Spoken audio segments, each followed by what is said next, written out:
Good morning, entrepreneurs. Welcome to the Non-Corporate Network, the worldwide leader in entrepreneurship.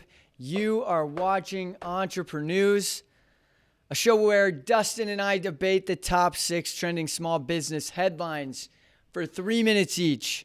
We each give our takes, and I skip out of here because I'm happy that I beat you again. It's so hard to even say that. I mean, obviously people know it's not true. Appreciate that. Well, we're happy you guys are with us on a Friday morning, and we are looking forward to getting right into this. So without further ado, getting into our first story.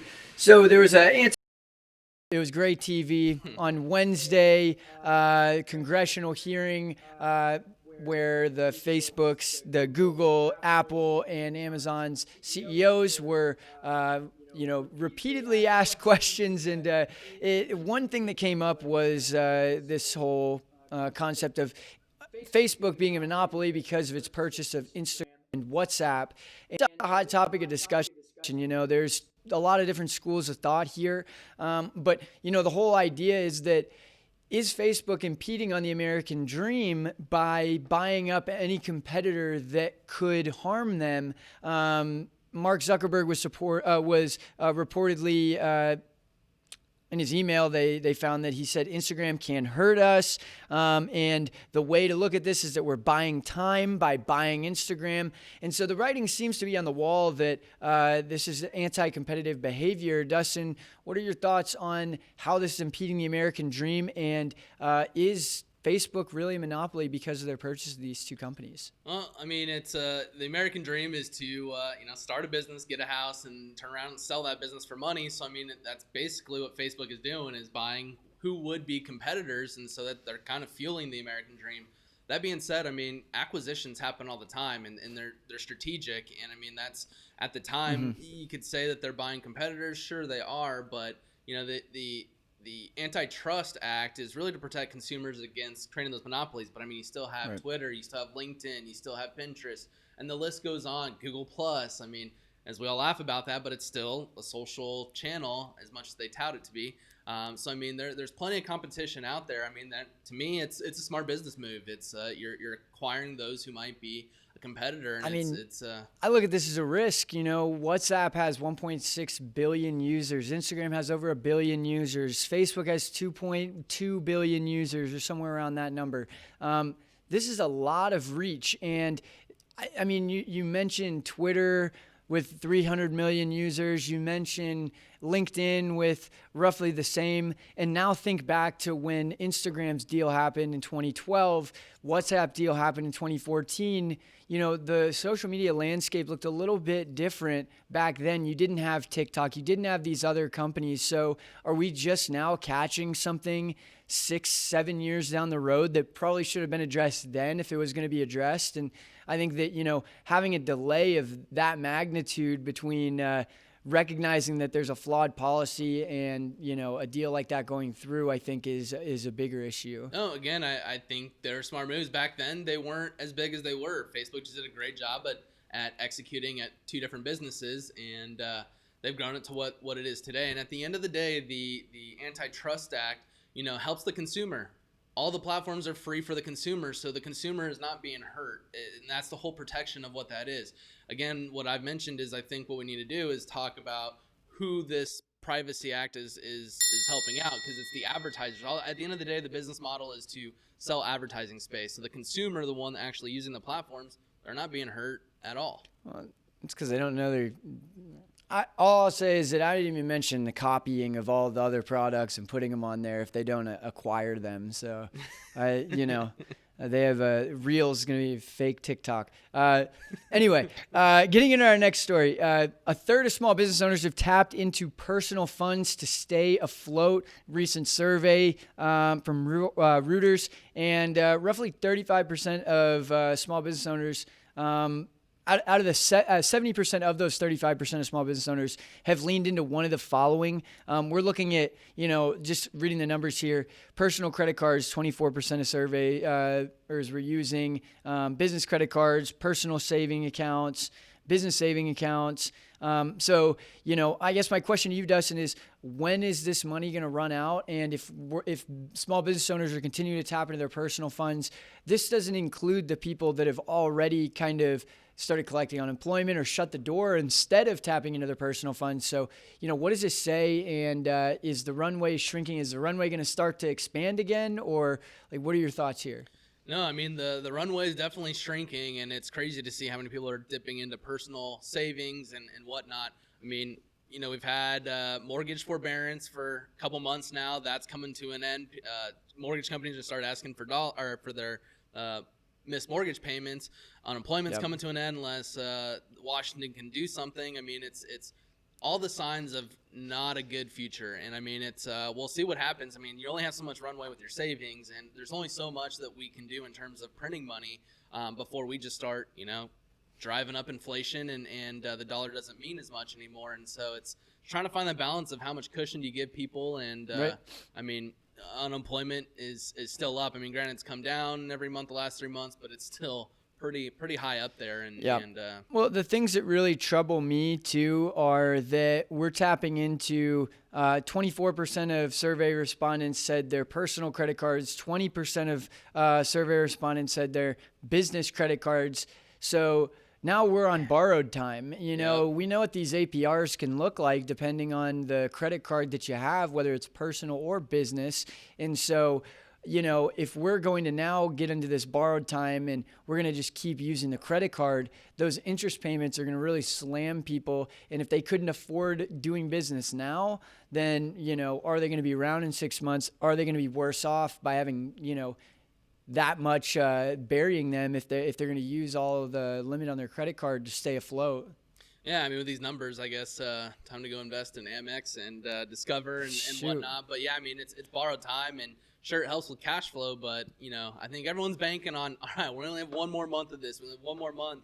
I mean, it's I remember at the beginning, it was like, man, we're going to die if we can't make it 2 months. And here we are, 4 months later now, and things don't seem to be getting better. But 30% use the triple P as a part of this, and 9% use a different type of loan. So, I mean, whether it's a credit card or a loan. Yeah, I have seen recently that they're talking about as PPP kind of curbs people taking it.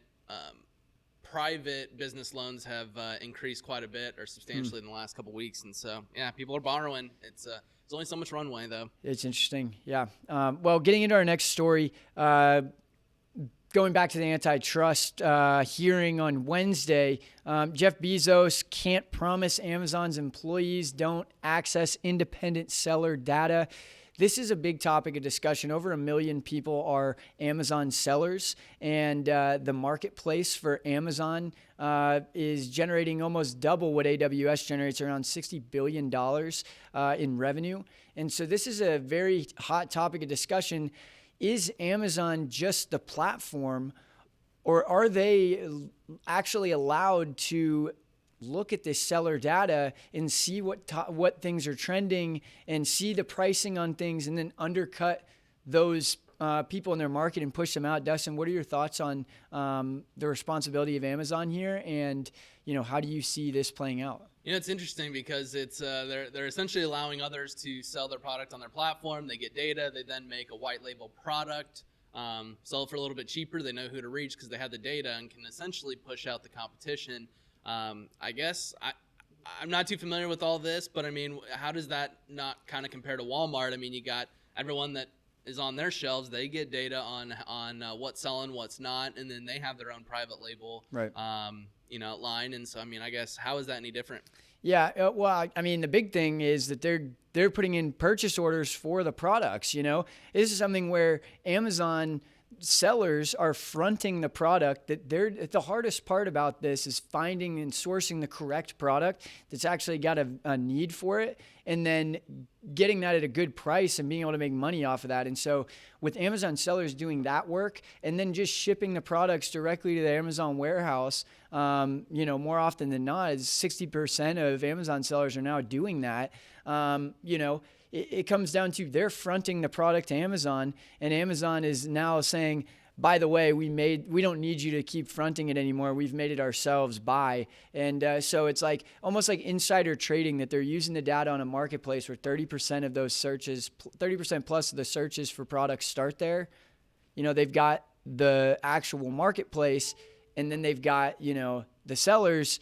It becomes an insider trading thing, in my opinion. Yeah, I mean, I think it goes back to what this antitrust hearings are doing. It's from a business perspective, there's no law on it. It's genius. But if people have pushback on it, then I think there needs to be some regulation around how the data that flows into your business, how you're able to actually leverage that. Because I mean, it's to me, if you create a platform where you're getting the data and you have the ability to make a white label product, I mean, by all means, take advantage of it. That's the American dream. That's innovative. But if people aren't a fan of that model, then it's how do we regulate what companies can do from the data they're collecting on their platform, from the sellers, the customers, and all that. Because I mean, to your point, it's they have all the data, and I mean, that's how you make the best decisions, is having the that sellers data. are getting gypped because they're not getting that data. They don't have access to that data. And so I think Shopify is going to come into the fold, and Amazon, Shopify, baby. Amazon better pick it up, or we're going to be seeing some Shopify movers. So but yeah, before we get into our next story, I want to mention that we are powered by State 48. State 48. Yep, they got clothing for State 48. Love it. So going into our next story, the boycott demands were not met, and from all that, pulling the budget and whatnot, they actually saw their ad revenue grow in July. This is attributed to small businesses not being able to pull out. They're seeing great success, and so I mean they increased their revenue, and so ultimately they weren't hurt from a financial standpoint. But I mean they are making some moves on getting moderators and whatnot. So I mean at the end of the day, this boycott, did it do its job, or is it just a bunch of noise? Yeah, well, I mean, I think the earnings came out this morning, and Facebook's up like 9%. Their user numbers are up. Their revenue from ads is up. And it's really the golden hour for Facebook right now, and really social media as a whole, with everything that's happened with COVID and people staying at home, working remote. So, I mean, I think that it makes sense that this trend is going to continue to proliferate. And, Mark Zuckerberg, again, I mean, got to give him credit. He was unwavering as a wartime CEO, and I think that he's done a good job of kind of managing expectations. And honestly, like, as much as I always kind of want to read between the lines and make sure things are really happening, I can't trust somebody like Twitter or somebody like LinkedIn to really make the change as it relates to content moderation. Twitter came out, I think, in 2019 and said that they had about a 39% detection rate on hate speech when something is posted, and then everything has to be reviewed by a human. And that's a much smaller revenue company than Facebook. They can't afford to hire nearly as many people. So Facebook's really the one that's going to be catalyzing this shift, and they've hired over 30,000 people. I think there's still a lot of work to be done, but if anybody's going to make the change, it's them, and it's definitely on their radar based off of their antitrust hearing on Wednesday. Yeah, I mean, we talk about data-driven decisions as all these companies were mouthing off and everything like that. I mean, how big of a smile do you think Zuck's had, just going, day by day we're seeing how much revenue and it keeps going up. So you guys keep talking, and yeah, I'm sure it's just made his ego that much bigger, because you had so many people yelling at him, do this, do that, and he kept his stance. But yeah. I think at the end of the day, though, people were heard, because I mean, like you mentioned, they're hiring more moderators, whether it's comparable to Twitter, or if it's enough, that's gonna be questionable. But at least they're heading in the right direction. And I mean, I go back to what I mentioned before, the AI. I mean, they got the red team. I mean, I think it's gonna be a healthy synergy using AI to detect it, and then bring in the human element to really make that final decision. Yeah, no, I mean, it'll be interesting, but you got to put a little bit of faith in them at this stage of the game, and just hope that they've got the right intentions here. I mean, with so much attention on Facebook and social media, they really truly have an obligation. And I think that those big name brands that were getting dropped, like Starbucks and Coca-Cola boycotting, I think just that alone brought enough recognition to this whole story. So, yep. So going on to our next story. So Facebook's default limited data to put you in line with the CCPA Act. California's passed a Data Privacy Act, or Protection Act. But right now, everyone's pixels defaulted on. August 1st, it'll turn off. And so really all you have to do is go in and add a little piece of code. But really where I'm going with this story is that, there's been, I can't remember his name. He basically manages Nike, Hugo Boss, and a couple other big ad budgets. And from this, their conversion rates have declined. Their cost per conversion has gone up. The overall U.S. advertising allocation in California, accounted for about 10% of total marketing dollars, has now dropped to 5.5%. And really, they're attributing that we can collect less data, so we have less personalized ads, and people are not buying. And so the two pieces of this: make sure to update your Facebook pixel if you're advertising in California. But I mean, what does all this do for the digital advertising industry? I mean, is this good for consumers? Is this bad for consumers?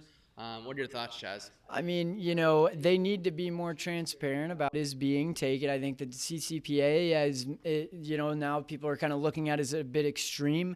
But I think that, the phase change needed to happen to let people know, here's what data is being collected, and you have the ability to choose how personalized or not that this is going to be for you as an experience. And so, I mean, again, this is going to be a state-by-state implementation, and we're seeing it in California, which is always very proactive to change. And so it's going to slowly kind of drip out, and we'll see kind of if it's on the ballot here in Arizona or what that looks like for other states.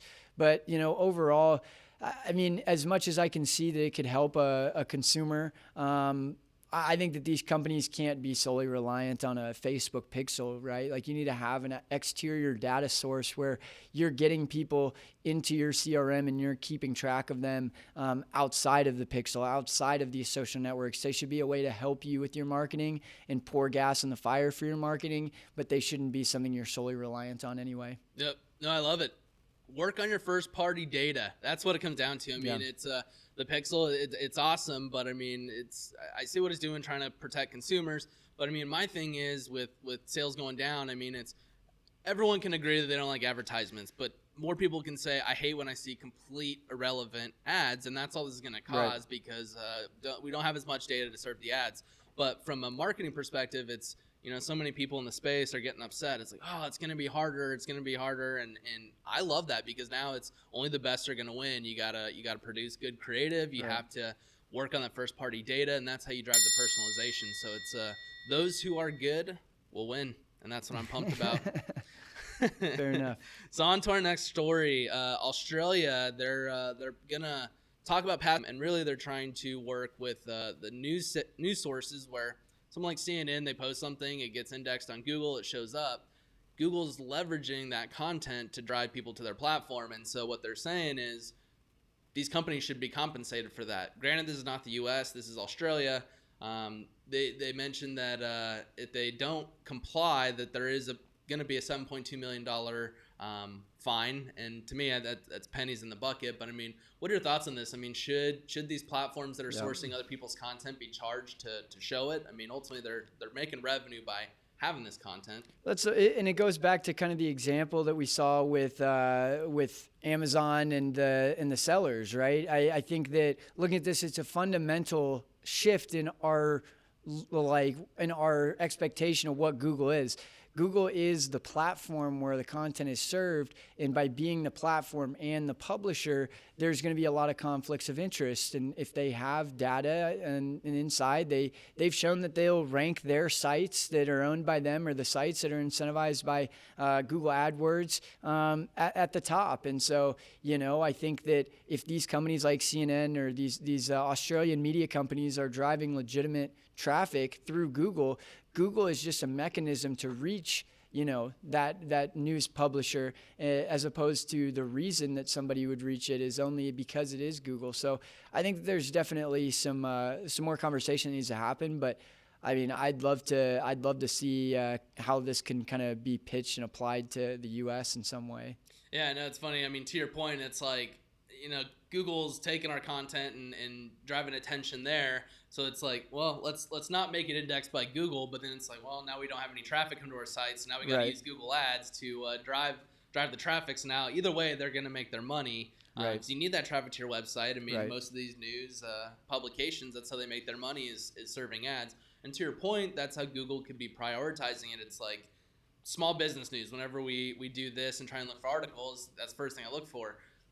if you have two different websites, website A has Google Ads on it, website B doesn't, they're going to serve website A because more people are going to go to it, which then ads are served. They're now lining their pockets with that ad revenue. Yeah, I just wonder if there's a way that another search engine can play ball at this point, you know? But how do you create that? Everyone is so used to that. I mean, it's like, it's tough because it's like, sure, they've created a genius business model. I mean, that's the goal. Well, then you're saying that you're not going to Google to go to Google. You're going to Google to find small business news. And so it's just like you're at the mercy of Google to do that as your mechanism. But, you know, it's like, what are you really there for? Is it Google's platform, or is it you discovering something else through them? Yeah, and I mean, who's at fault? Because Google made such a good product or platform that, I mean, you got DuckDuckGo, you got Bing. There's plenty of other platforms out there, but it's like, how do you regulate it? It's tough.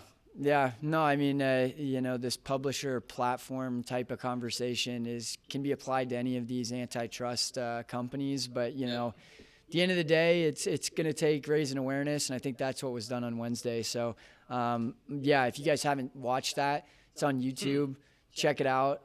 Very informative. A lot of impact on small business there, and a lot of great things brought to the table in terms of you know, recommendations by Congress. But yeah, I mean, looking back at the stories, I had high of a number. 35% of small business owners that are still alive are now dipping into those things as opposed to using their profits or, you know, at least breaking even. So, yeah, it's a big risk. Yeah, no, mine is a combo of Facebook buying Instagram and Amazon, just the whole antitrust thing. I think, you know, everyone can agree that there is some abuse of data. I don't think people are going to be indicted or anything right now, but I think what it's going to do is just cause more conversation. I think updated laws will be passed. So I'm excited to see what those are. How they help consumers while also allowing huge implications on small business there. Yeah, I mean, there's a lot to think through, and I'm excited to see the evolution of the conversation. We think about those 4 big companies as so far away from us as small business owners, but at the same time, you know, the decisions that are made there are direct implications to small business owners. So I'm glad that awareness is being brought, and thank you guys for being with us. Again, you've been watching the Non-Corporate Network, the worldwide leader in entrepreneurship. This is Entreprenews. If you want to start your own, you want to get out your own stories, check us out at ncnbroadcast.com. Reach out to us. We want to help you to be able to do that. And check us out if you can't be watching us. Hopefully you're listening to us. You can find us on Apple Podcasts, Spotify Podcasts, wherever you get your podcasts. We're there. Entreprenews. We are going to be back on Monday. We do this Monday, Wednesday, Friday. So want to keep everybody informed and give you an unbiased source of news. So with that, Dustin, do you want to add something? No, it's pretty cool. Right before we started this, I actually got a notification from our recent episode on iTunes. So it's kind of cool to see. Please subscribe, check us out on social media. And yeah, we will be back here on Monday. But thank you again for being with us. My name's Chaz Vandemeyer. Dustin Trout. We'll see you next time.